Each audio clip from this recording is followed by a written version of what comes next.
మంది మార్నింగ్ నుంచి వెయిట్ చేస్తున్నారు తెలుసా మీకోసం. వాళ్ళ పనులన్నీ ఆపుకొని మీకు ఈ క్రౌడ్ చూస్తే అర్థమైపోయి ఉంటుంది వాళ్ళు ఎంత లవ్ ఇస్తున్నారు అనేది. First of all congratulations. Thank you so much. You are looking great ma'am. Thank you. Okay, so ఎలా అనిపిస్తుంది మ్యామ్ ఆవకాయ పికిల్ హౌస్ ని మీరు ఇనాగ్రేట్ చేయడం ఎలా అనిపిస్తుంది? యాక్చువల్లీ చాలా హ్యాపీగా ఉంది అండ్ చాలా సారి విన్నాను దట్ ఇక్కడ పిక్కల్స్ కానీ స్వీట్స్ కానీ అన్ని చాలా బాగుంటాయి అనేసి. సో ఎప్పుడైనా ఒకసారి ట్రై చేయాలనుకున్నాను అండ్ ఆ టైం వచ్చింది. మీ ఫేవరెట్ ఫుడ్ ఏంటి?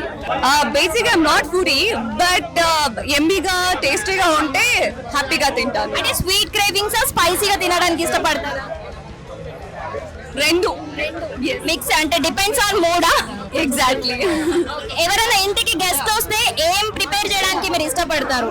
వాళ్ళకి ఏమి ఇష్టమో అదంతా ప్రిపేర్ చేస్తాను because I love to cook కాబట్టి. సో ఈ అంటే ఇక్కడ ఆవకాయ అనేది నేమ్ ఫస్ట్ ఫేమ్ కాబట్టి ఆవకాయ అనేది మీకు ఇష్టమా?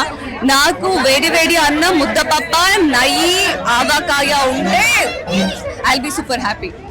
సో ఇప్పటివరకు మీరు కుక్ చేసిన దాంట్లో మంచి కాంప్లిమెంట్స్ వచ్చి మీరు హ్యాపీగా ఫీల్ అయిన డిష్ ఏది? ఆనెస్ట్ గా చెప్పనా అన్ని, బికాస్ నా ఫ్యామిలీ నా ఫుడ్ అంటే చాలా ఇష్టపడతారు. సో దాంట్లో నాన్ వెజ్ బాగా వండుతాను. సో అందరూ నాన్ వెజ్ చాలా బాగా లైక్ చేస్తారు. అంటే మీరు వెజ్ ఎక్కువ తింటారా నాన్ వెజ్ ఎక్కువ తింటారా? Veg.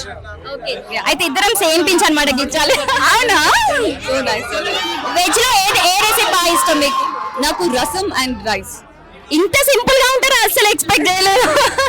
Thank you so much madam. Me smile లాగే మీరు కూడా ఎప్పుడు హ్యాపీగా ఉండాలి, హెల్దీగా ఉండాలని కోరుకుంటున్నాము with avakaya. Thank you so much.